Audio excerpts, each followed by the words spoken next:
Gravação iniciada. Bom, estamos então retomando a sessão aqui da primeira turma ordinária da terceira Câmara.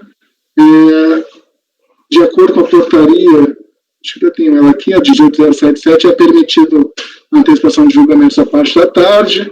Nossa parte da manhã já foi encerrada na gravação anterior, então nós vamos iniciar o julgamento da parte da tarde, fazendo a ressalva de que não serão antecipados os processos que tem um vídeo gravado, objeto de sustentação oral, porque na verdade são processos um pouco mais complicados em si, também assim se respeita quanto a esse processo o horário de julgamento.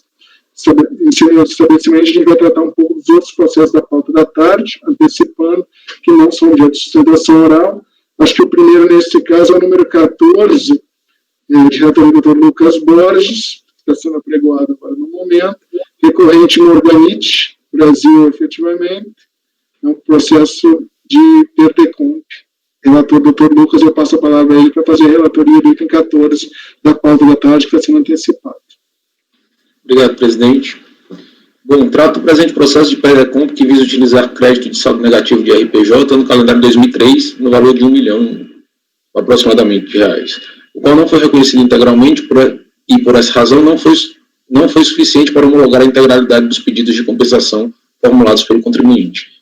Certificado de despacho decisório, o contribuinte apresentou manifestação de conformidade, alegando que, em relação ao imposto de renda retido na fonte, não confirmado, o Banco Bradesco teria emitido comprovante de rendimento em seu nome, com omissão de rendimentos financeiros e retenção de IR relativamente a maio de 2003. Na realidade, a retenção no ano por essa fonte teria sido de 172 mil e não de 170, conforme reconhecido pela autoridade fiscal. Alega também que o contribuinte teria cometido um erro de fato ao relacionar as fontes pagadoras na ficha 53 da DIPJ, tendo apontado o valor de R$ 45 mil relativo à fonte pagadora de CNPJ 61065, 421 mil contra 95, como sendo a fonte pagadora CNPJ 60742, ou seja, ela teria confundido os números do CNPJ. Em relação às compensações de estimativa de saldo negativo de períodos anteriores não confirmadas, as compensações de estimativas no calendário 2003 com saldo negativo de imposto de renda e CSLL no calendário 2002 foram posteriormente homologadas em 13 de setembro de 2009 nos autos do processo administrativo número final 2003-57. Requerendo por fim a retificação da ficha 53 da DPJ de 2004 e o acolhimento integral da manifestação de conformidade com a suspensão da exigibilidade do crédito tributário e a homologação das decontas apresentadas. Ao tratar do tema da RJ de São Paulo, julgou parcialmente procedente o pleito por entender que, em relação ao IR-fonte não confirmado, iniciou pelo CNPJ final 000112. A interessada apresentou comprovante de rendimentos e extrato bancário emitido pelo Banco Bradesco relativo a apenas um dos investimentos mantidos na instituição financeira, o qual comprovaria o imposto de renda na fonte de 74 mil. Assim, o imposto de renda na fonte constante do comprovante de rendimentos apresentados pelo recorrente de 74 sobre 370 mil corresponde a apenas uma parte do imposto de renda reconhecido no despacho decisório em relação àquela fonte, que totalizou 170 mil. Ocorre que a análise que resultou do despacho recorrido respaldou-se não nos informes comprovantes de rendimento emitidos pela fonte pagadora, mas nas DIFs apresentadas pelas mesmas. O crédito reconhecido de R-fonte, oriundo da fonte Banco Bradesco, corresponde ao valor encontrado na pesquisa realizada no sistema CIF-DIF, que demonstra que a interessada recebeu rendimentos financeiros no total de 853 mil, e sobre a retenção na fonte de 170. Como a interessada não apresentou comprovação de todos os investimentos mantidos no Banco Bradesco no ano de 2003, não há como atribuir a parcela de IR não reconhecida no despacho essa diferença entre o informe e o extrato de apenas um dos investimentos. Ainda que a interessada lograsse comprovar que a retenção na realidade foi de 172 e não de 170, constata-se que os rendimentos correspondentes a essa diferença, que seria de R$ 6.700, não foram oferecidos à tributação, visto que os rendimentos financeiros informados na linha 24 da ficha 6A da DPJ 2004 praticamente equivalem ao montante de rendimentos financeiros informados pelas fontes pagadoras em suas DIFs. Quanto a outra parcela de imposto de renda retido na fonte, do CNPJ final 000195, a DRJ reconheceu o conto do saldo do IR a pagar no calendário 2003 o crédito. Então, eu nem vou discutir aqui. Em relação às estimativas compensadas, com o intuito de demonstrar o direito a deduzir estimativas compensadas com saldo negativo de períodos anteriores no valor de 347 mil, a recorrente alega que esses créditos decorrem de compensações integralmente homologadas por despacho decisório emitido no auto do processo administrativo final 2003-57. Conforme a pesquisa efetuada no CIEF, PERDECOMP, constata-se que foram homologadas as compensações nos autos do processo, no processo número final 2003-57, das estimativas de RPJ relativas ao ano calendário 2003 abaixo discriminados. Eu trago aqui o quadro que a DRJ apresentou.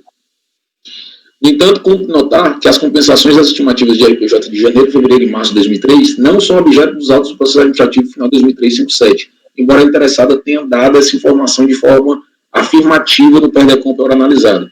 Assim, no montante das estimativas compensadas, com saldo negativo de períodos anteriores não reconhecidos pela autoridade recorrida, cabe reconhecer a parcela equivalente a 107 mil, tendo em vista as compensações homologadas no processo final 2003-57.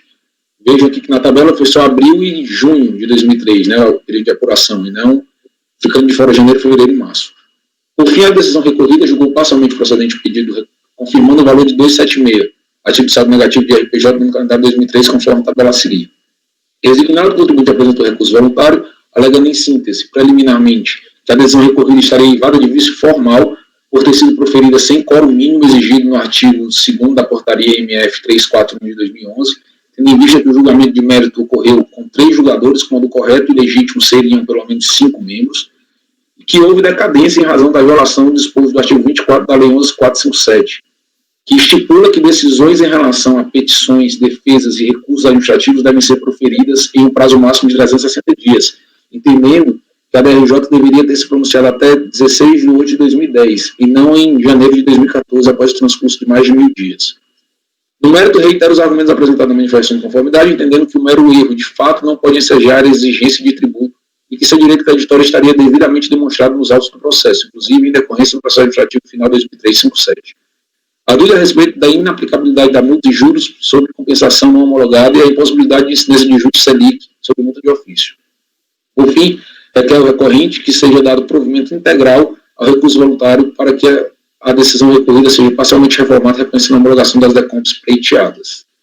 É o relatório. Posso passar o voto, presidente?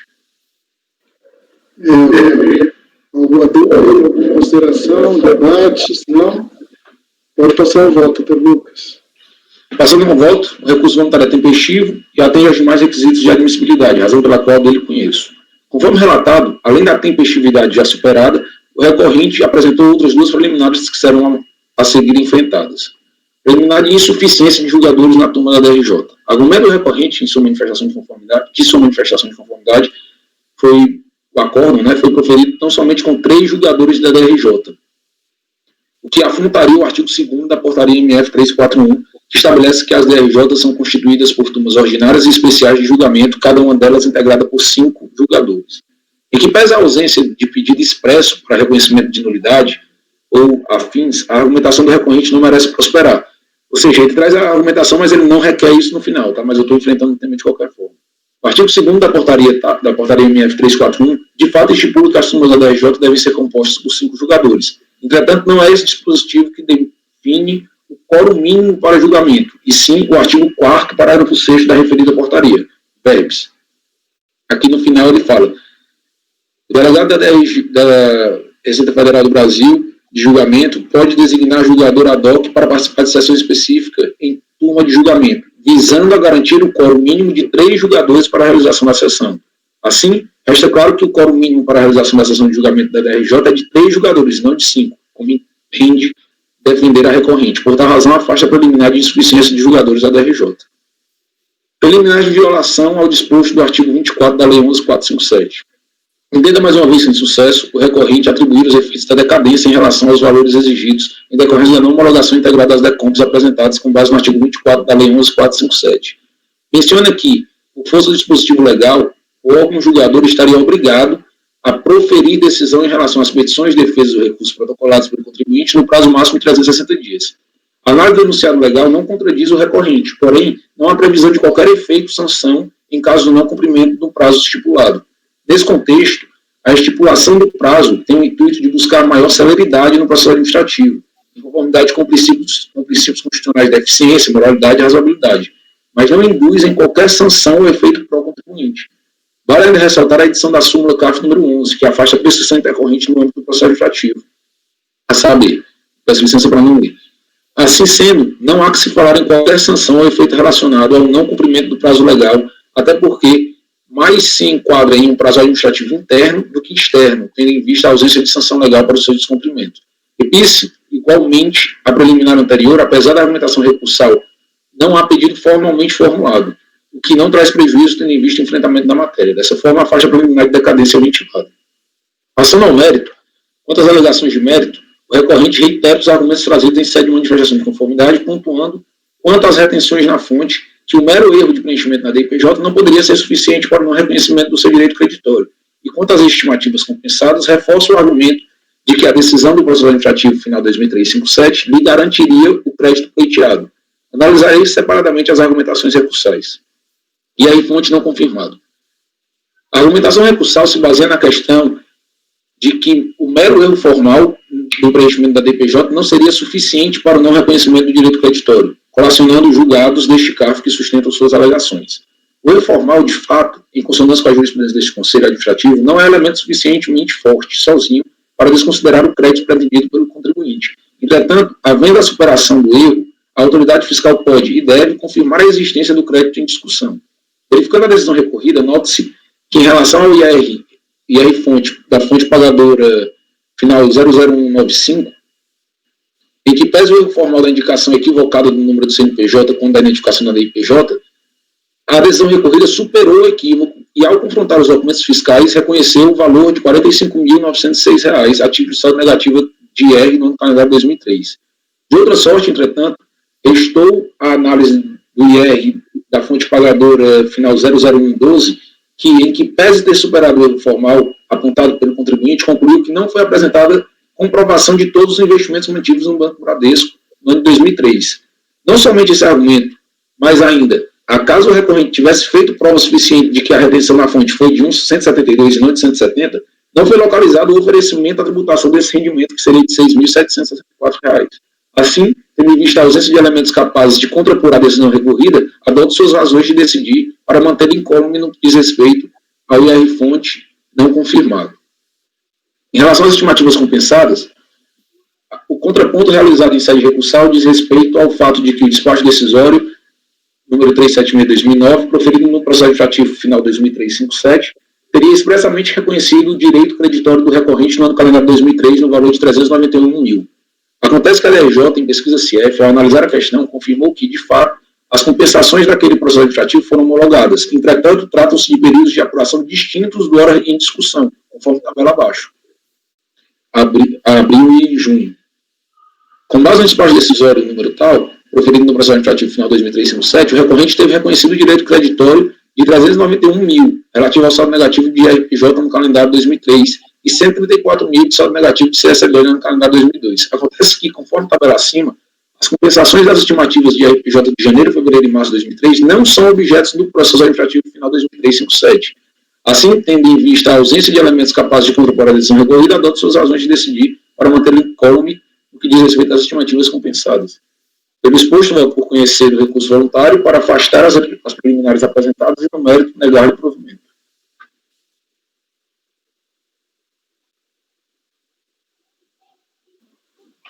Alguma consideração adicional? Podemos votar, então, né? Doutora Giovana. Eu acompanho o relator. Doutor Dornelas. Doutor Sérgio. Acompanho o relator. Doutora Bianca. Acompanho o relator. Eu também vou acompanhar.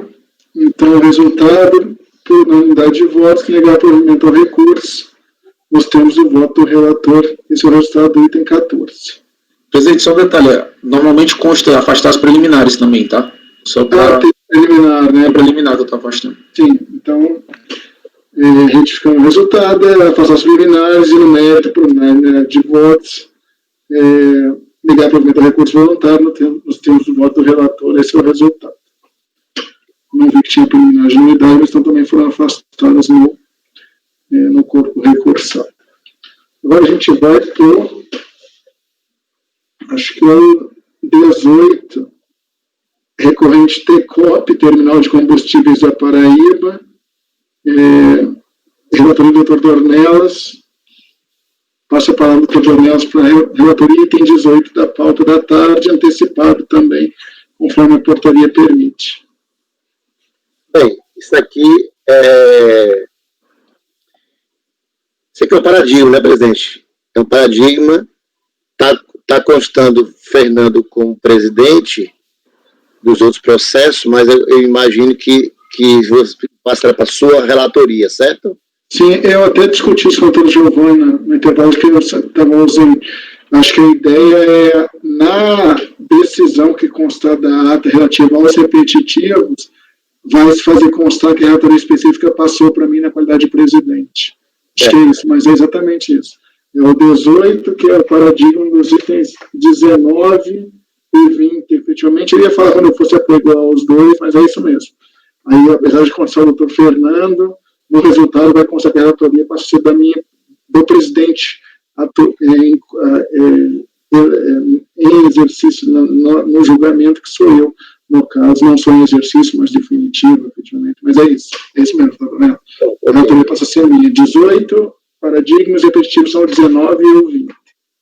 Ok. Esse aqui é um caso clássico da nossa turma, a gente já tem votado isso há muito tempo. Eu estou adiantando que eu estou acompanhando esse treinamento da turma pela diligência. É um processo onde se discute erro de fato, e as turmas jogadores anteriores, né, os órgãos anteriores, decidiu por não homologar a compensação em virtude da inexistência do crédito.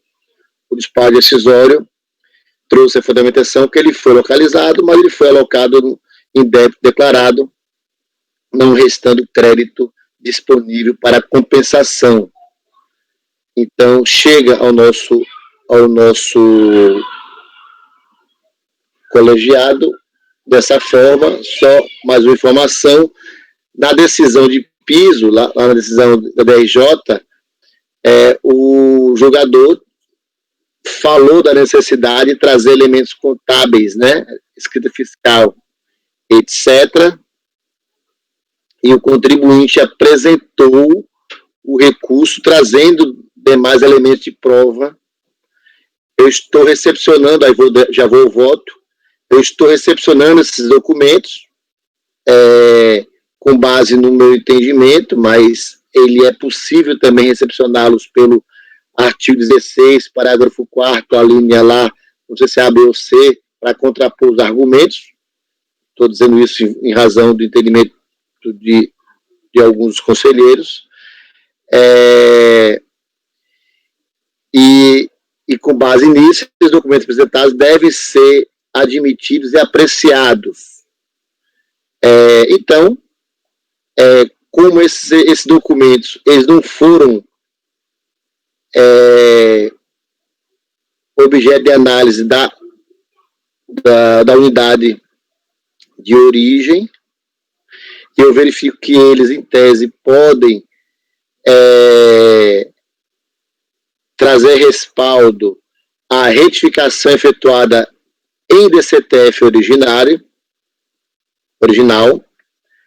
Eu estou convertendo o processo em diligência, julgamento em diligência, para que ela faça algumas providências, entre elas, aferir a existência, suficiência, disponibilidade do direito creditório postulado quanto ao erro de fato, oportunizando ao contribuinte, a caso necessite, que apresente outro elemento de prova. Relatório conclusivo, depois estima o contribuinte para se manifestar. Não estou dando provimento parcial, porque a DRJ ela superou o óbice da DCTF retificadora após o despacho decisório, dizendo que ainda que se considerasse as motivações dela, o contribuinte não tinha trazido a escrita fiscal, e era possível superar se o contribuinte trouxesse essa escrita, ele fez isso em saída de recurso. Então, esse é meu voto, presidente. O conselheiro... Desculpa, está aberto o debate, presidente. Está aberto o debate. Eu queria perguntar para o conselheiro Dornelas, assim, só para confirmar, né, o meu entendimento. Era pagamento indevido a maior, o DARF estava alocado. Aí, na manifestação de conformidade, ele diz que informou errado na DCTF e aí apresentaria uma retificadora após o despacho decisório, né? Mas aí não trouxe os documentos que comprovam a retificação e aí a DRJ julgou a manifestação improcedente, dizendo que precisaria da escrituração contábil. E agora, em sede de recurso voluntário, ele vem trazer escrituração contábil, livro-razão, enfim, escrituração contábil para aprovar a retificação. Porque minha dúvida é só porque não ficou claro que documentos ele trouxe, né, para contrapor, se realmente seriam documentos, assim, que um início de prova razoável para contrapor, assim, se tem a escrita contábil. Eu tentei resumir, mas aqui, ó, na conversão de julgamento de diligência, eu vou dizer o seguinte: através de recurso, o contribuinte, eu não voto. O contribuinte requer que sejam extintos os débitos declarados por conta da existência do crédito, oriundo de pagamento a maior, deduzindo que ter ocorrido erro de fato, aferido através da análise de documentação contábil colacionada, superando-se assim em correções da CTF original apresentada, sustenta que o crédito que embasou o pedido de compensação originou-se com a devida inclusão do incentivo fiscal de ICMS concedido pelo Estado de Sergipe. Nesse rumo, após invocar o princípio da verá material, faz juntar documentos relativos à escrituração contábil, bem como memória de cálculo em PJ, devido ao período para fins de efetivamente comprovar o equívoco alegado. Ele trouxe, então, a escrituração contábil, Giovana. Tá. Eu tô, por mim, assim, minha dúvida está sanada, estou pronta para votar, se o restante colegiado. Mais alguma dúvida, pessoal? Não. Então, doutor Giovana, pode ir ao voto. Acompanho o relator. Doutor Leonel já votou, né, doutor Leonel? Então, agora o doutor Sérgio acompanha também, conta de doutora Bianca. Acompanho o relator também, presidente. Doutor Lucas. Também acompanho o relator, presidente.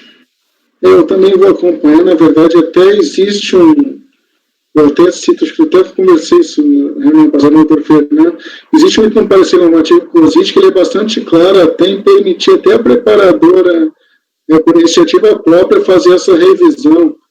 E quando ela faz, ele fala, olha, se for realmente um erro de fato, poderia até, mesmo após a manifestação de conformidade, poderia a preparadora, título de revisão de ofício, fazer essa revisão. Então, não vejo problema nenhum, efetivamente. O único problema que eu teria, doutor Nós até falou, era quando aceitar essa prova, questão temporal, mas eu também acho que quando a DRJ fala em precisa da escrita contábil quando a gente traz esse de recurso, está na hipótese 16, então está ok. Eu também acompanho.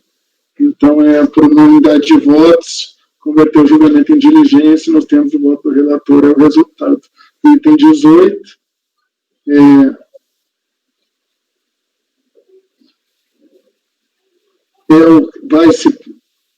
esse resultado se reproduzir nos 19 e no 20, a única diferença é que, como a gente já discutiu aqui, a relatoria consta na qual o doutor Fernando vai passar a constar a minha relatoria como presidente do colegiado nessa data, efetivamente. Então, esse é o resultado do item 18. 19 e 20 são os repetitivos. A gente então passa agora para o item 21, que é novamente a relatoria do doutor Dornelas. Eu não sei se estão correlacionados, mas aqui agora tem 4 recursos do mesmo contribuinte, que é o 21 ao 24, CETEL, Serviço de Terraplanagem e Empreendimentos. Acho que o doutor Dornelas pode dizer se são correlacionados, se são iguais, se são diferentes, e dar o melhor andamento dentro desse grupo de 4 processos aí, como é que a gente vai seguir na ordem. Obrigado, presidente. Primeiro, tive um susto enorme que eu tive aqui, que eu coloquei o numeração 10 aí, né? Você está aí, numeração 10, ou se eu estava só apenas no meu, veio aqui, mas é 21, viu, gente? O que dá 10 é 21, eu pensei que eu tinha feito o voto. Mas passado o susto, o que dá 10, lê-se 21. De fato, presidente, esse processo, esse julgamento, ele vai se estender exatamente aos 22, 23, 24, a todos os 4 processos da CETEL. É o mesmo crédito, é um crédito decorrente de recolhimento de vida maior, certo? De contribuição social, recolhido de 6 de 7 de 2004, ele disse que houve erro de fato também aqui, do mesmo jeito que anterior.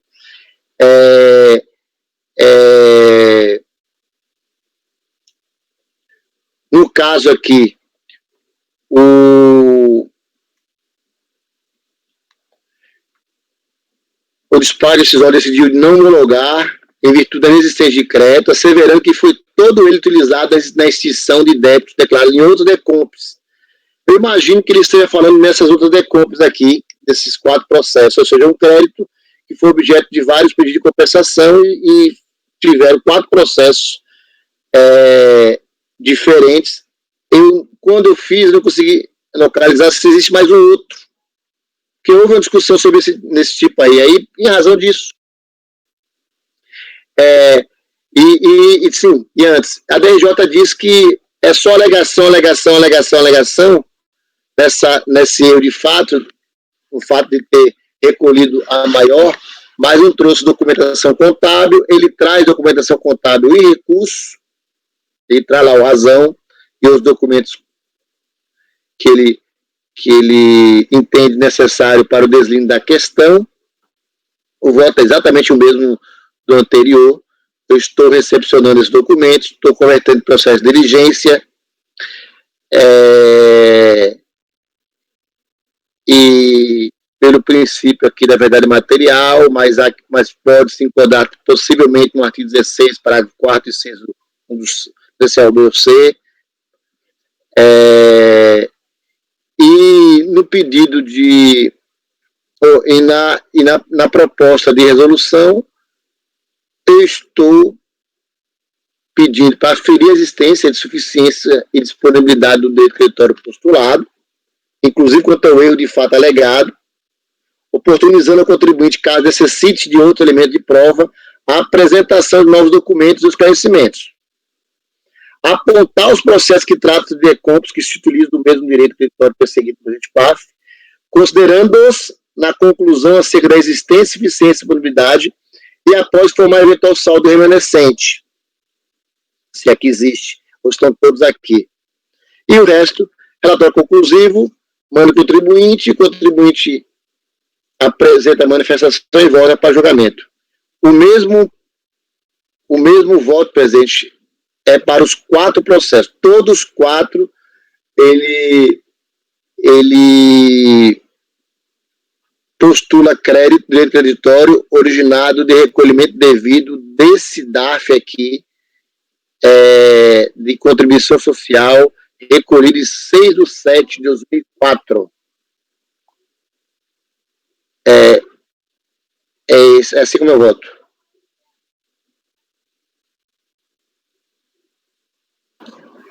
Esse aqui é a única coisa que não entende. Também tem a alegação de erro de fato, né, doutor Leandro? Eu estava vendo aqui que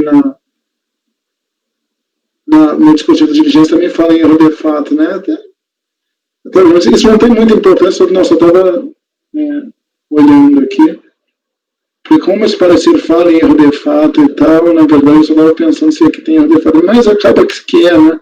Ele disse que na verdade teria o direito creditório e estaria alocado, então na verdade você pode encarar isso como se fosse um erro de fato, né?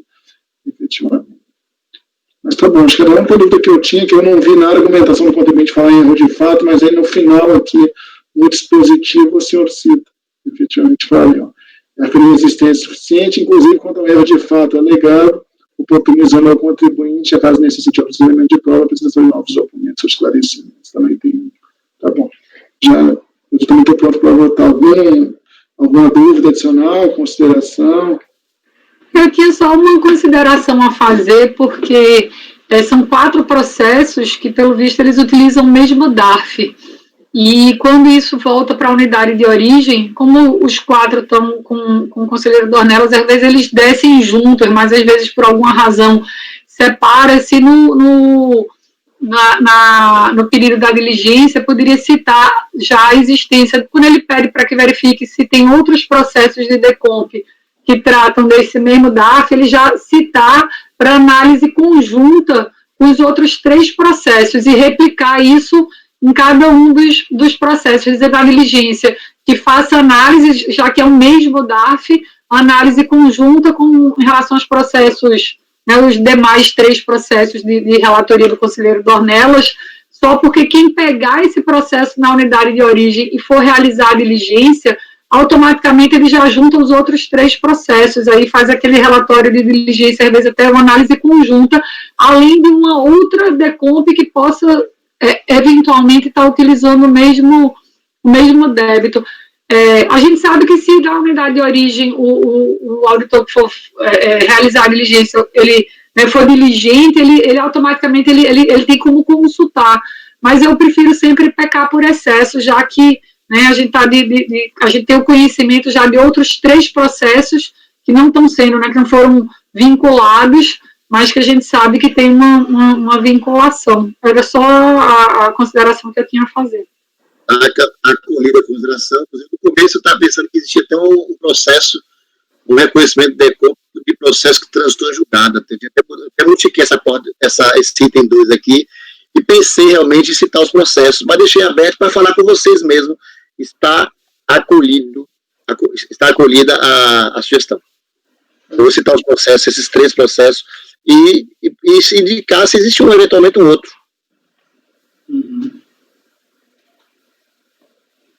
Doutor Giovanni, então, acompanha o relator.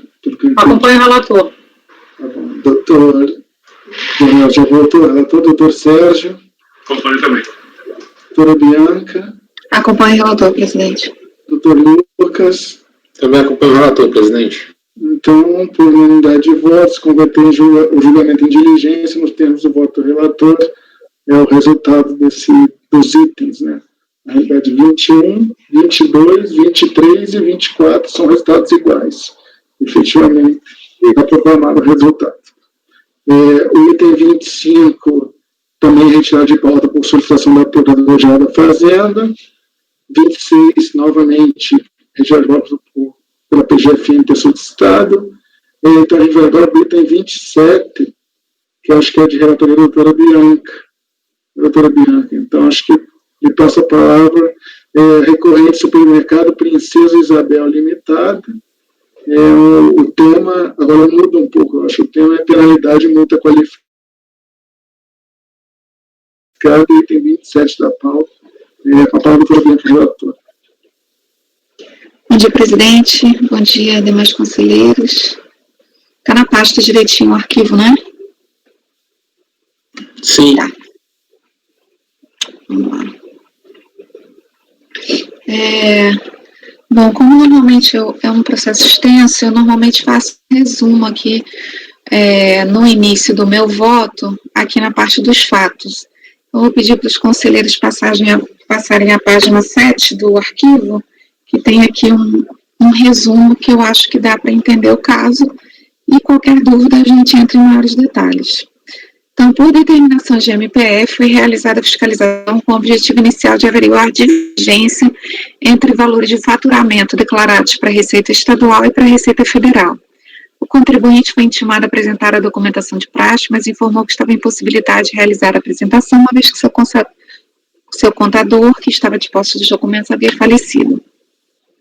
De todo modo, com o objetivo de localizar os livros contábeis e fiscais, a equipe de fiscalização compareceu no escritório contábil responsável pela escrituração da empresa. Após uma procura nos arquivos do escritório, foram localizados os livros fiscais de 2003 e 2004 e os livros contábeis de 2004. Aqui o processo se trata dos anos 2003, 2004 e 2005. Constataram que os valores informados na declaração de ICMS do movimento DIME estão iguais aos valores declarados nos livros de registro de saídas.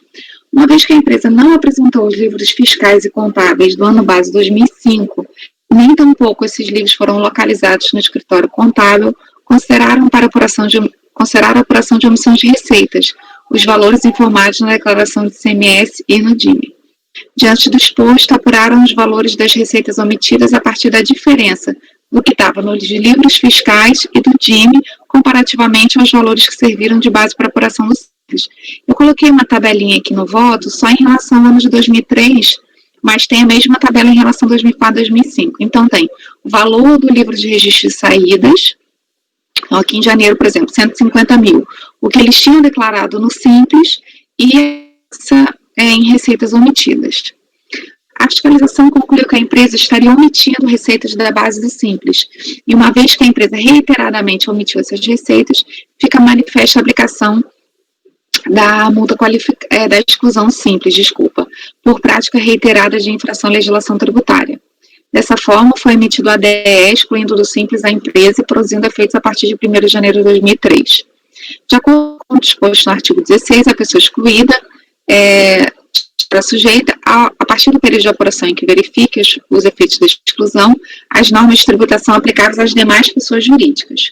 No presente caso, a empresa ficou sujeita, a partir dos efeitos da exclusão, a recolher IPJ, CSL, PIS e COFINS na forma da legislação específica aplicável. E aí ele vai fundamentar aqui a questão do lucro real arbitrado. As formas de tributação possíveis seriam real ou arbitrado. Com relação aos anos de 2003 e 2005, o arbitramento do lucro se faz tendo em vista que o contribuinte notificado apresentar os livros e documentos, conforme o termo de início de fiscalização, deixou de apresentá-los. Então, não teve apresentação de escrituração contábil nesse período. Já em relação a 2004, embora o contribuinte não tenha apresentado os livros contábeis, eles foram localizados no escritório. As instituições financeiras prestaram informações a respeito da movimentação contábil efetivada pelo contribuinte, indicando um montante de 4.725.000. Então, vocês podem notar, bom, aqui abaixo tem uma tabelinha. Ocorre que, após a análise dos livros contábeis, constataram-se que não existiam contas contábeis escrituradas nos livros referentes às contas bancárias acima relacionadas. Além disso, a conta caixa não contempla o total dessa movimentação financeira. Também não foram localizados registros contábeis referentes aos débitos CPMF. Diante desses fatos, concluiu-se que a movimentação financeira não estava efetivamente identificada nos livros contábeis.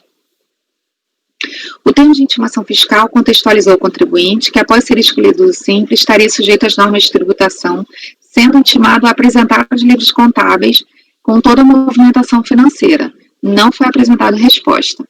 Assim, ficou caracterizada a hipótese de arbitramento.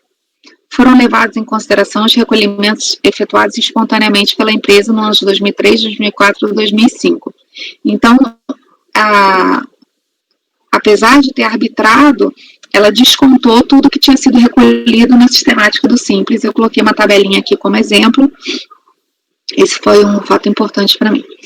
Com a adoção da sistemática da tributação de lucro arbitrado trimestral, determinaram o lucro a partir dos livros contábeis e dessa DIME, apurando os valores, por exemplo, em 2003. Então, ele pegou de novo o registro de saída, as receitas omitidas e aplicou o lucro arbitrado.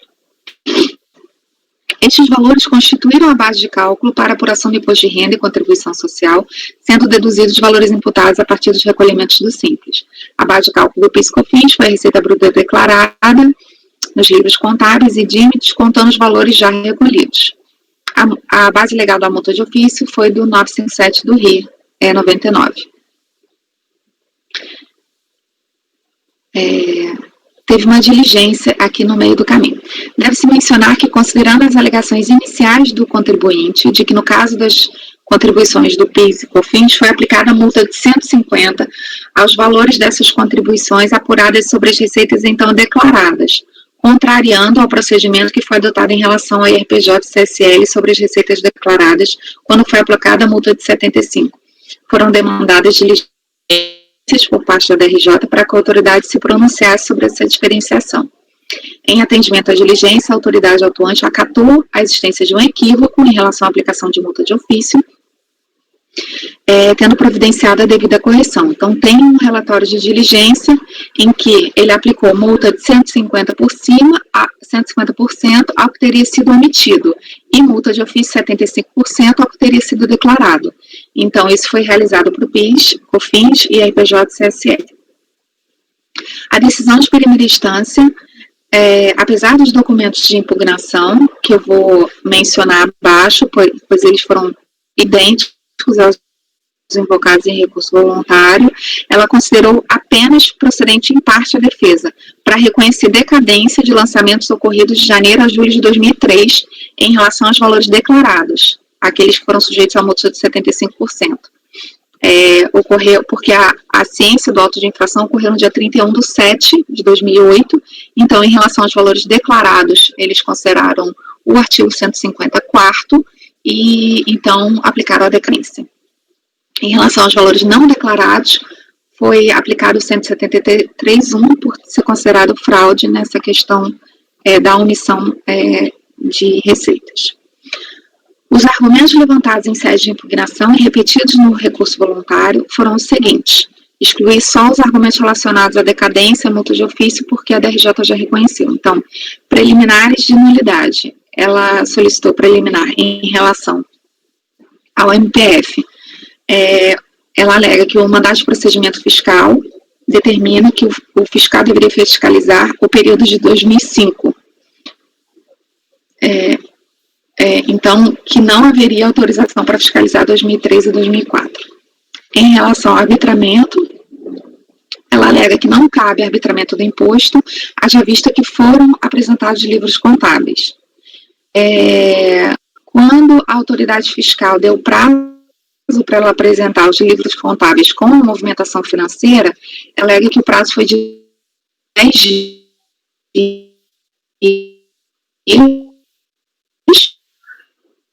e que esse prazo, além dos 10 as receitas, né, mas também os créditos relativos ao que estaria no livro de entrada. Em relação à redução da multa de ofício, de 150% para 75%, ela alega que houve apresentação de livros fiscais e que não deveria ser aplicada, então, essa multa agravada, posto que não haveria intuito de fraude. Presidente, esse é o relatório. No meu voto, então, passaria ao início do voto. Não sei se tem alguma dúvida, algum debate. Alguém tem alguma consideração, algum debate, dúvida? Não, por enquanto não, tá? É um processo bastante extenso, tanto na parte de fiscalização, quanto na parte dos argumentos de defesa. Mas, em resumir, eu vou passar para o voto, qualquer dúvida a gente toma. Pode passar o voto. Tá, ok.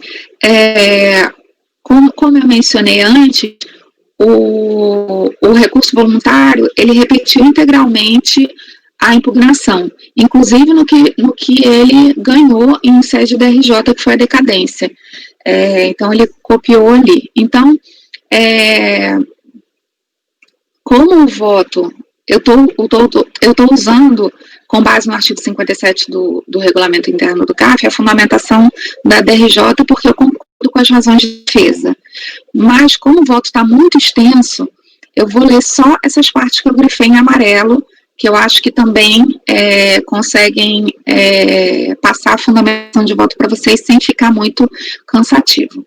Então, do mandado de procedimento fiscal, com relação à alegação de que o auditor não teria autorização para iniciar a fiscalização sobre as contribuições sociais, ora lançadas e impugnadas, de se dizer que, como mostrado, não há necessidade de tal formalidade, uma vez que tais exações são exigências fiscais decorrentes do lançamento do ERPJ.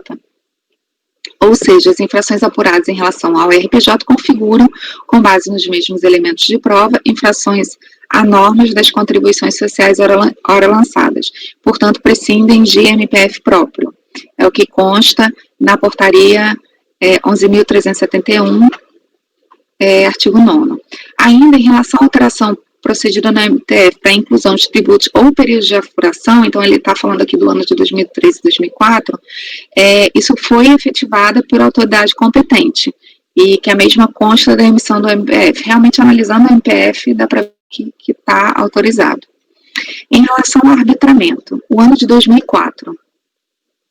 Como relatoriado, embora o contribuinte não tivesse apresentado os livros contábeis do ano de 2004, o fato é que as autoridades localizaram tais livros no escritório contábil que fazia escrita do contribuinte, onde constataram que os livros contábeis não continham registros acerca da movimentação financeira, ou seja, não havia contabilização de contas bancárias, e nesse ano de 2004 foi verificado um movimento financeiro de 4.725.000. Então, tem uma discrepância enorme, são mais de 20 vezes o que ele declarou para a Receita Federal. Contrariamente ao alegado na impugnação, de que não haveria justificativa para o arbitramento, conforme dispositivo legal, a ausência de movimentação financeira nos registros contábeis já seria condição por si só de arbitrar o lucro. Quanto à alegação de que o prazo de 10 dias concedidos pela fiscalização seria insuficiente para a regularização e apresentação dos livros contábeis, de se destacar que a contribuinte, ao receber tal intimação, não fez qualquer tipo de questionamento contra o prazo, sendo que lhe foi oportunizada naquele instrumento a possibilidade de prorrogação do prazo. Destaca-se que a contribuinte fiscalizada tinha como prática habitual não declarar ao Fisco Federal a integralidade de suas receitas, conforme verificado nos livros de registro de saída, base de informação do ICMS. Conforme o quadro elaborado pela fiscalização, tem-se a dimensão da receita efetiva do contribuinte em 2004, escriturava em seu livro fiscal de receitas de sua atividade 6 milhões, enquanto que informava na sua declaração de rendimento do Simples 297.000. Em outras palavras, informava ao Fisco Federal a existência de receitas de 6 milhões, enquanto ao Fisco Federal declarava apenas 297.000. Quem estaria agindo de má fé? Certamente não seria a autoridade atuante que verberou a contribuinte em sua impugnação. Na situação constatada, falta de registro das contas bancárias e omissão expressiva de receita, entendo que a concessão do prazo seria uma faculdade da autoridade atuante, que baixaria partir direto para arbitramento. E ainda assim, a fiscalização lhe concedeu um prazo de 10 dias com ressalva para a prorrogação de prazo, que foi ignorado pelo contribuinte. Em relação ao ano de 2003, de acordo com o termo de intimação fiscal, a contribuinte foi intimada a apresentar os livros Diário e Razão, ou livro Caixa, referente ao ano calendário de 2003, ocasião em que não se manifestou, o que culminou no arbitramento do lucro e exigência dos tributos e contribuições sobre esta modalidade de tributação. Não obstante o silêncio da contribuinte, a fiscalização ainda lhe oportunizou, após 2 meses daquela intimação, que apresentasse novamente em 10 dias os livros solicitados, conforme termo de intimação fiscal. Em relação ao ano de 2005, nada foi encontrado e nem apresentado no que se refere a livros contábeis do ano calendário 2005, o que culminou no arbitramento do lucro e a exigência de tributo sobre essa modalidade. Em relação aos lançamentos decorrentes de PIS e COFINS. Os lançamentos de PIS e COFINS, neste processo, são reflexos da mesma irregularidade apontada no imposto de renda pessoa jurídica, assim sendo, por possuírem os mesmos fundamentos fáticos, a decisão prolatada com relação a autos de infração de RPJ, pois coisa julgada em relação aos decorrentes no mesmo grau de jurisdição administrativa. A autuada alegou, em relação ao PIS, que não foram considerados na base de cálculo do PIS os créditos a que teria direito, assegurados pela Lei 10.637, em seu artigo 3º e inciso, e elaborou um quadro. De se dizer que a Lei 10.637, que dispõe sobre a não cumulatividade da cobrança, nos casos em que especifica, permitiu a dedução de créditos na base de apuros, desde que a pessoa jurídica mantenha-se nas regras da tributação pelo lucro real. Tendo em vista fiscalizada, mostrar nos autos não reunia condições legais para permanecer no lucro real, foi submetida às regras de apuração do lucro presumido, e nesta condição não pode permanecer no regime de não cumulatividade. E aí tem aqui o artigo 8º, inciso 2º, que fala que as pessoas tributadas com base no lucro arbitrado ou presumido não estariam sujeitas a essa questão da não cumulatividade. E assim sendo, por expressa disposição legal, a fiscalizada ficou sujeita à legislação anterior, ao regime cumulativo.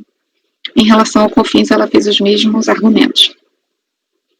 Em relação à redução da multa de 150 para 75. Esse foi um caso que me gerou um pouco de dúvida, foi um ponto que me gerou um pouco de dúvida, por conta da questão de omissão de receitas, que normalmente a gente não qualifica a multa só por conta da omissão de receitas. Mas nesse caso, realmente, eu entendo que há particularidades que permitem a qualificação. Então, a contribuinte se insurge como relatoriado sobre a alegação de que tal penalidade se faz presente somente na situação em que o constatado uma conduta dolosa, o que não seria o caso. Realmente, como lembra a contribuinte, deverá estar presente o dolo, elemento dispensável para a aplicação da multa nesse percentual. E aqui entendo caracterizada a conduta dolosa fiscalizada, pois não se está tratando de apenas pequenas importâncias ou pequenos descuidos equívocos contábeis e de eventuais faltas de registro de receita, como verberou o contribuinte. Verificou-se ao longo de 2003, 2004, 2005, reiteradamente, que houve reiteramento de conduta e expressividade de valores a evidenciar a existência não de meros e localizados erros materiais ou da impossibilidade de explicação por falta de elementos contábeis ou declaração inexata, mas de comportamento consistente no tempo destinado a não levar à tributação quase que a totalidade dos valores tributáveis. O fato de estarem as receitas editoradas nos livros fiscais não retira o caráter doloso, uma vez que o fisco federal informava apenas uma pequena parcela da receita mensal oferida. E aí eu coloquei aqui uma tabela que tem ano 2003, quanto que ela registrou, quanto que ela declarou no federal e quanto que ela omitiu. Então, 2003, 1.700.000, 2004, 6 milhões e 2005, 7 milhões. Caracterizada, portanto, a conduta deliberada da fiscalizada em fraudar a administração tributária federal, conhecimento de suas receitas tributáveis, passíveis assim de duplicação da multa de ofício.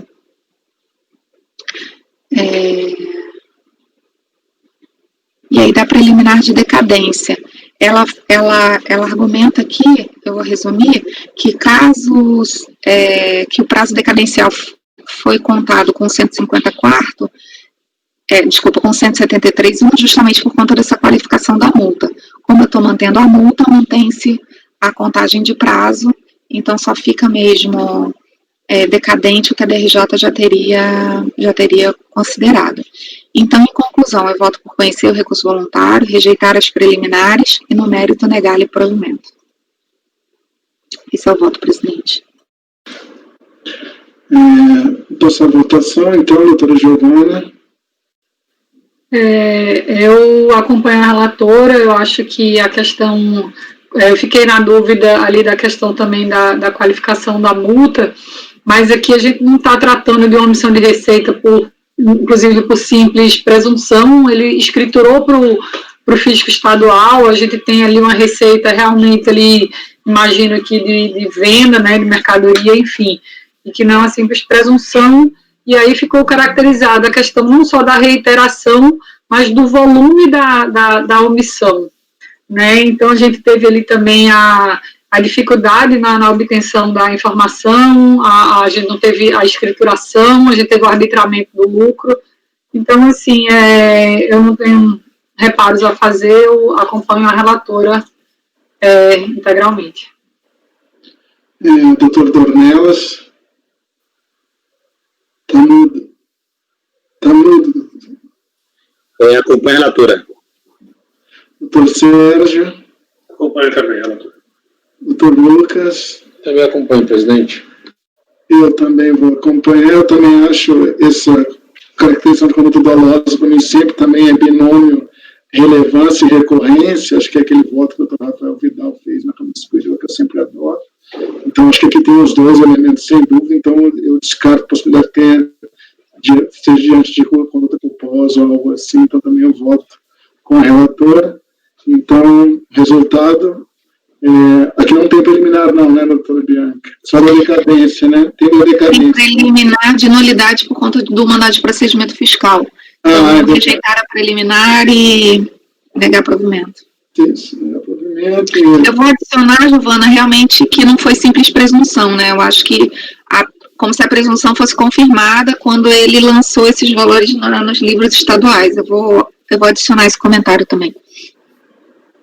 Eu até, na verdade, eu tenho um processo que é bem parecido com esse. Lógico que a oração fática pode variar, porque o caso é um pouco diferente de prova e tal, mas até assim, é o mesmo assunto exatamente. Simples, receita de conta bancária omitida, tem tributação de PIS, COFINS e reflexo por presunção, e ele também não escriturava a conta corrente que foi objeto da omissão.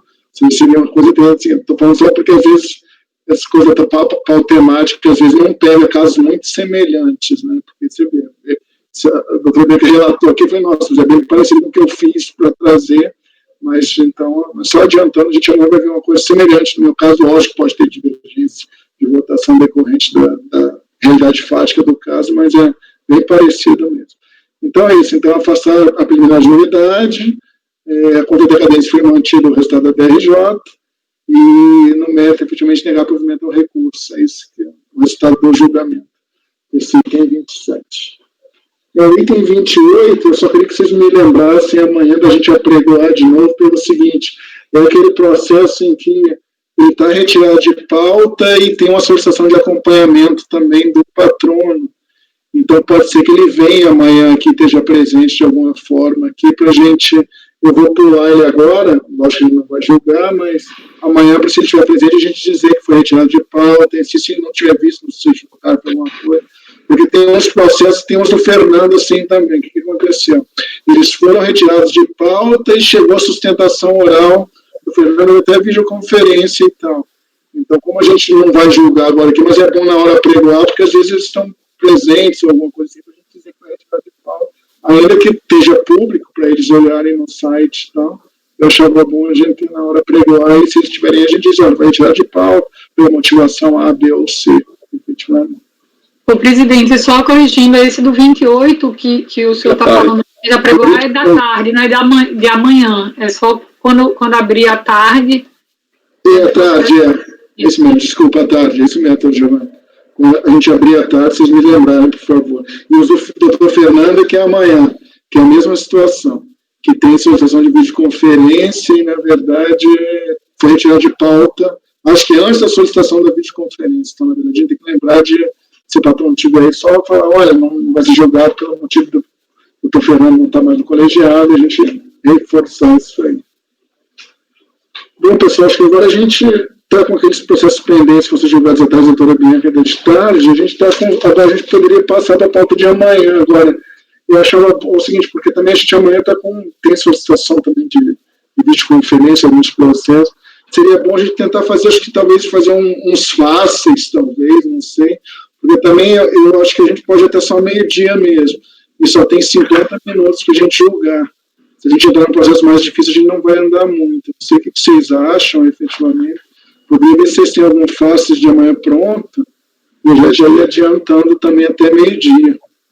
Desculpa, não sei se você falou alguma coisa, eu não estava na hora, que eu estava em deslocamento, mas o processo de hoje à tarde, que é vídeo gravado, não pode fazer, não? Poderia, mas a gente não fez porque são processos mais complicados, Doranza, pode ficar meio longo, entendeu? A gente vai deixar para tarde. O que aconteceu? A gente iria encerrar esse da tarde agora, mas, por exemplo, a gente teria agora 50 minutos para fazer um processo longo. Não sei se seria bom, efetivamente. Talvez fosse bom a gente descansar na hora do almoço e os processos. Que eles acho que são não só ter vídeo gravado, como são os mais complicados, eu acho também, porque eu acho que era a complexidade mais alta da doutora colocou. Então, agora, por isso que eu achei por bem pular, entendeu? Para não fazer em 50 minutos, mas também podemos. Se vocês quiserem entrar em algum desses da tarde, também poderia, entendeu? Eu ia sugerir, não sei, né, a conselheira Bianca, que está com esses processos, que tem um vídeo gravado, se a gente conseguisse, se tivesse deles um que é mais simples, que talvez a gente pudesse julgar em 50 minutos, para a gente não antecipar a pauta ainda de amanhã sem ter concluído a da tarde, assim. Talvez seja melhor. Esses da Veneto, eles são relativamente simples. Eles são um conjunto de mais de 10 processos dessa mesma empresa sobre o mesmo assunto, períodos diferentes, aquela questão, né, só muda o período. Eles já haviam sido pautados, acho que em julho, agosto, e a empresa pediu para tirar todos de pauta. Ficaram esses 3, porque eles tinham valor acima de 1 milhão, e aí com o aumento da alçada, eles entraram em pauta. Eu achei que o contribuinte ia pedir retirada, mas não pediu. Mas são processos simples, a gente pode entrar. Eu acho que em 50 minutos dá tempo, até porque eles são iguais. Tá bom, então vamos fazer. Então, eles estão lá na pastinha? Deixa eu ver aqui. É o 15, então 16 e 17, né, doutora Bianca? São 3. Estão na pasta, sim. Está na pasta, né? Ah, então ótimo. A gente pode fazer esse sim. Tá bom. Então, processo número 15, recorrente Hebra Veneto, doutora Bianca, são processos de PV-Comp, na verdade, 15, 16 e 17 são mesmo recorrentes, então fica a critério da relatora aí a ordem que vai adotar, se vai relatar em conjunto. Podemos começar pelo 15 mesmo. A única coisa que eu não sei é se as sustentações orais são idênticas, efetivamente, se não são, porque tem vídeo gravado acho que pelos 3, na realidade, mas aí na hora a gente vai ter que ver. Mas são idênticas, é o mesmo link do YouTube, então, doutora Bianca, pode relatar em conjunto se for melhor. Tá bom. Você estava vendo aqui se era o mesmo código do YouTube, mas é o mesmo, então deve ser idêntico também. É idêntico. Tá bom, eu vou... Assim que acabar o relatório, eu compartilho o vídeo da sustentação oral. Então, tá bom. Vou começar pelo item 15, então. Como eu havia mencionado, eu normalmente faço um resumo no início do voto dos fatos, que eu tento resumir, para celeridade, para não cansar muitos conselheiros, porque às vezes os relatórios têm muito detalhe. Então, eu vou passar aqui para o início do voto. Trata-se de processo de pedido de restituição em que foram declarados créditos de saldo negativo de RPJ 2006, 1.848.000. Pelo despacho decisório, foi deferido parcialmente o pleito, reconhecendo o crédito de 1.443.000. Então, a gente vê aqui que não teve RPJ devido, teve o imposto retido na fonte de crédito e pagamento por estimativa. A autoridade fiscal, então, deixou de reconhecer 405.000 de estimativas compensadas, levando em conta que as compensações dos meses de agosto e outubro não foram homologadas. E aí eu coloquei uma tabelinha aqui embaixo, que dá para ver que esses 2 meses, as estimativas estão sendo discutidas em outros processos. Então, na peça inicial de defesa, a contribuinte solicitou que fosse sobrestada a apreciação desses valores excluídos não homologados até o julgamento final desses processos, né? Tem 5 processos relacionados. A decisão de primeira instância, tendo em vista que alguns desses processos já tinham decisões favoráveis até a realização da reunião de julgamento, reconheceu, então, os débitos de outubro. Então, somou ali mais de 170.000. O saldo negativo, então, acrescentou as estimativas, ficou, então, para discussão somente uma parcela, 235.000, relativos a esses valores que estão discutidos aqui nesses processos que eu listei aqui abaixo. Eu fui olhando um a um e fui listando. E aí, no meu pedido de diligência... bom, então esse é o relatório. Não vou entrar no voto, desculpa. Tem alguma dúvida, alguma consideração adicional? Não? Onde eu voto, doutora Bianca? A sustentação oral, o vídeo. Tem a sustentação oral. Tem o vídeo da sustentação. Verdade. Tinha esquecido. Obrigado, pessoal. Vou compartilhar o vídeo da sustentação. Vou pegar o link aqui.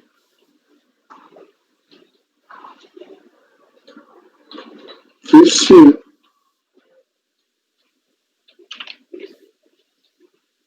Eu acho que Bianca ainda está com o microfone aberto, todo mundo tem que... Boa tarde, senhor presidente. Está tudo ok? Pode soltar? Boa tarde, senhora relatora. Boa tarde, conselheiros.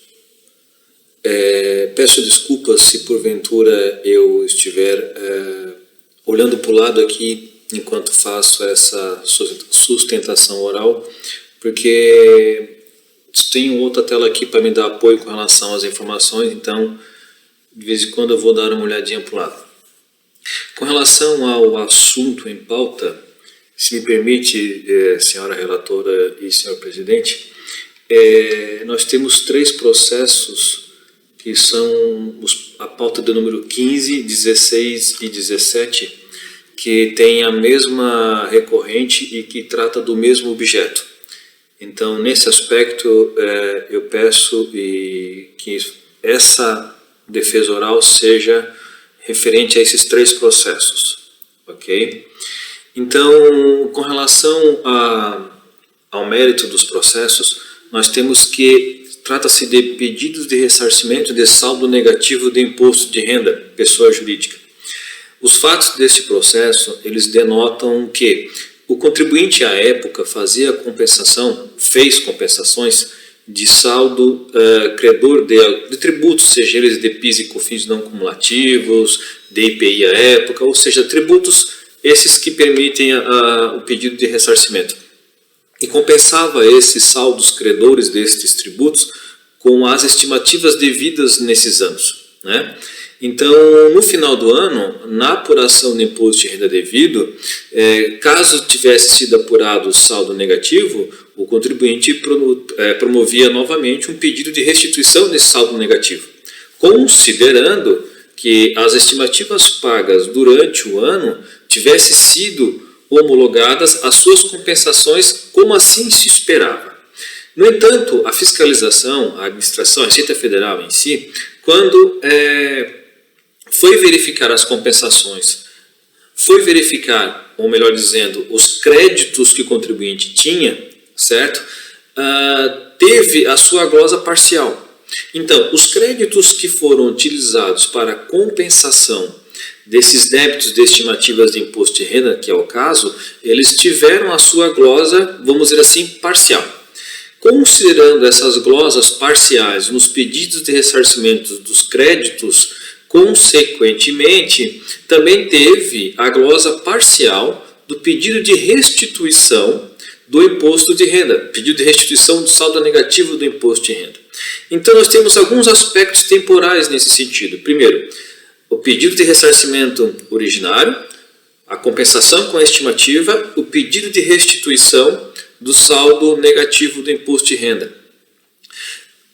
O crédito originário ele foi glosado e, como tal, teve o seu trâmite, e alguns ainda estão tendo, teve o seu trâmite normal. Só que, de todos os processos que foram citados no despacho decisório, a época da emissão do despacho decisório da restituição do saldo negativo do imposto de renda, certo? Nem todos os pedidos originários estavam já homologados os seus créditos. Sim, naquela época do despacho decisório do imposto de renda saldo negativo, alguns processos não estavam todos eles com o seu trâmite e daí, por consequência, não estavam todos homologando o crédito originário do contribuinte. Hoje, após alguns anos, o status é diferente, né?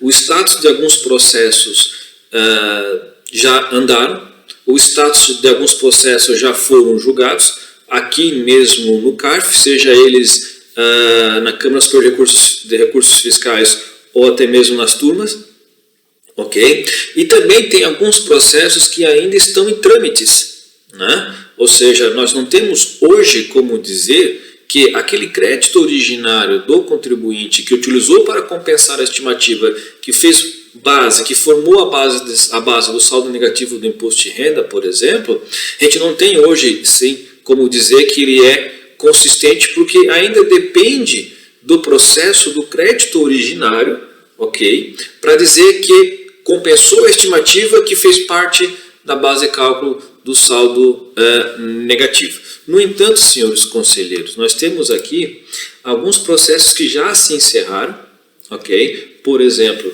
na pauta do número 15 do processo 11.516.000.373, nós temos ali 4 processos que já foram julgados na Câmara Superior de Recursos Fiscais e que ainda estão no DERAT para serem apreciados, vamos dizer assim, se eu posso dizer, a execução do crédito, perfeito? E tem um que já está encerrado, que é o 11.516.000.1376, já está encerrado, né? Então, o que o contribuinte pede nesse aspecto? No próprio recurso já é solicitado, já é requerido que se tenha o sobrestamento desses processos de restituição do saldo negativo, porque teria que se aguardar a decisão do crédito originário, teria que se aguardar a decisão definitiva dos créditos originários para poder ter uma decisão definitiva nesses processos de restituição do saldo negativo do imposto de renda. Porque, peço desculpas aos senhores e às senhoras, mas se não vai transformar essa operacionalidade de como fazer o pedido de restituição do saldo negativo do imposto de renda em algo que não seja possível. Porque na concepção da recorrente, se eu tiver aqui, por exemplo, um recurso voluntário neste processo for negado, como é que eu vou fazer isso depois? Né? Caso os processos originários, e alguns já se encerraram, caso os processos originários sejam eles todos reconhecendo o direito aos créditos originários naqueles processos. Então, nesse aspecto, a gente também quer salientar que a própria decisão recorrida da DRJ, ela já fez, já procedeu um pouco no entendimento da recorrente, porque é o seguinte, de novo, né, salientando, o despacho decisório deste processo que está pautado hoje, quando emitido, levou em consideração o status dos processos originais dos créditos à época. A DRJ, quando emitiu o acórdão ora recorrido, também considerou, e tanto é que teve provimento parcial na manifestação de conformidade apresentada, também considerou, na data do julgamento do acordo, ora recorrido na DRJ, o status de cada processo original à época também. Então, conselheiros, é o que se pede nesse momento. Se pede nesse momento no recurso que considere o status atual de todos os processos, ok? Que alguns já se encerraram e muitos deles já declararam o direito ao contribuinte dos créditos, lá dos originários. Okay? E também temos aqueles que ainda não temos pauta para julgamento, ainda não temos uma apreciação do recurso voluntário nesse aspecto. Então, nesse sentido, a recorrente pede que seja dado provimento ao recurso para sobrestar essa decisão, né? Levando em consideração que todos os demais processos originários que dependem da sua apreciação para que sejam homologadas as estimativas que compõem o saldo credor do imposto de renda, né, espera que todos eles sejam encerrados com seu trânsito em julgado, para após ser apreciado pelos conselheiros se o pedido de restituição do imposto de renda feito à época está correto com relação aos seus valores. Então, conselheiros, novamente salientamos que essa defesa oral seja para os processos de pauta 15, 16 e 17, de relatoria da conselheira Bianca, ok? E que todos eles tenham o mesmo entendimento, daqueles que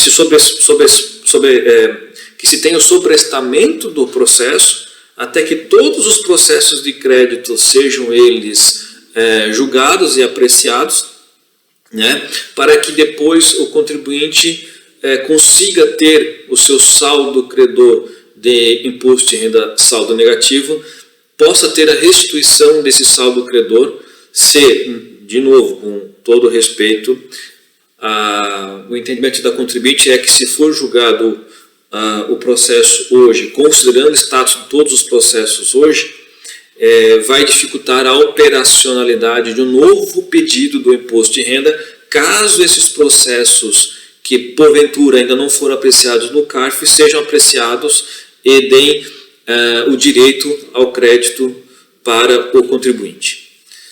Ok? Muito obrigado pela atenção, bom trabalho a todos, até mais.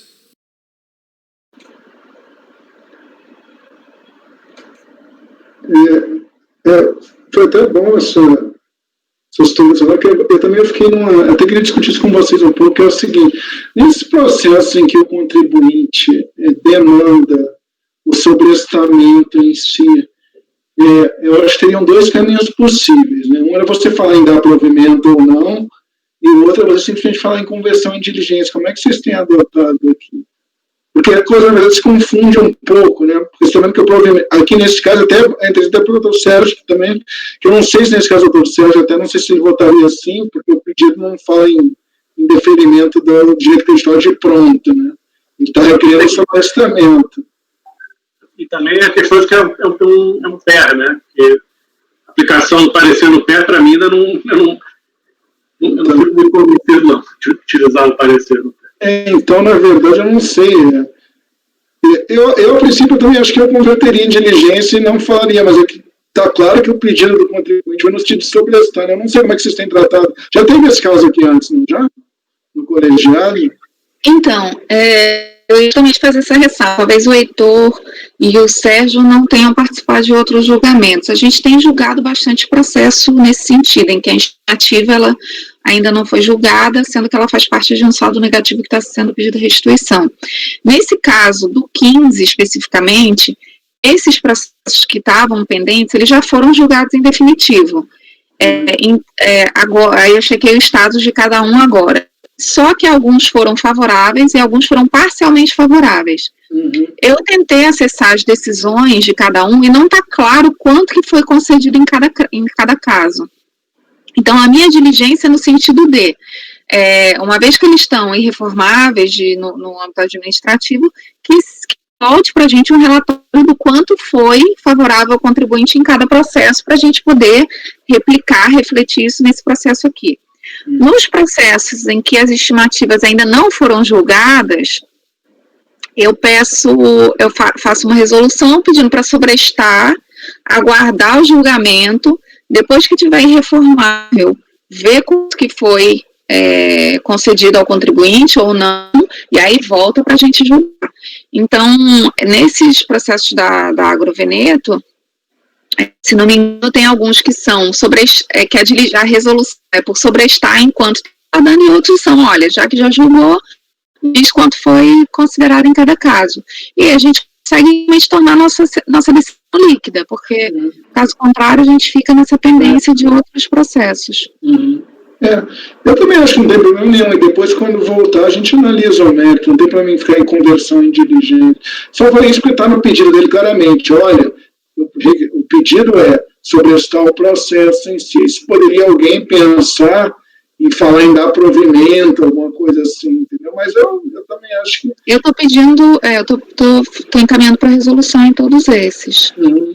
Na verdade, aí volta, né? A gente vai apreciar na volta, efetivamente. Isso. Exatamente. Só que eu só não quis saber se já não, em alguma vez, não tiveram, assim, alguém que falou assim, não, eu acho que é questão de dar provimento porque ele pediu o sobrestamento, entendeu?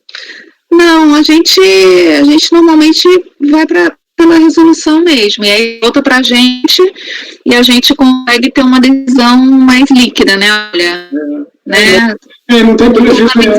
Nesse processo. Não tem prejuízo nenhum ao contribuinte, na verdade, ele está sendo atendido no que demandou, né, na realidade. É questão formal mesmo. Mas é isso, é só isso que eu queria tirar de dúvida. Mas, não sei se tem mais alguma dúvida aí, Giovana, do Sérgio, talvez, não. Tá bom, então, doutora Bianca, acho que... Todos os casos são de pé, né? Doutora Bianca, ele está perguntando se todos os casos são de pé. Olha, eu vou abrir aqui novamente, mas, se não me engano, todos são de pé, sim. Deixa eu abrir aqui. Se não, eles convertem o PER em compensação. 88 sim, deixa eu ver aqui o final. O final 2009-22, ele é um pedido de compensação, restituição e depois compensação. Então, a gente normalmente julga da mesma forma. Tá bom. Então, talvez nesse final 22, o doutor Sérgio talvez vote com a diligência, é isso, né?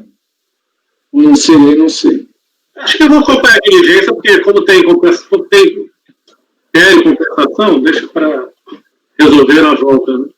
Tá bom, então vai acompanhar nós três. Mas eu vou agora tomar os votos. A doutora Bianca já votou pela conversão de diligência, né? Doutora Giovana?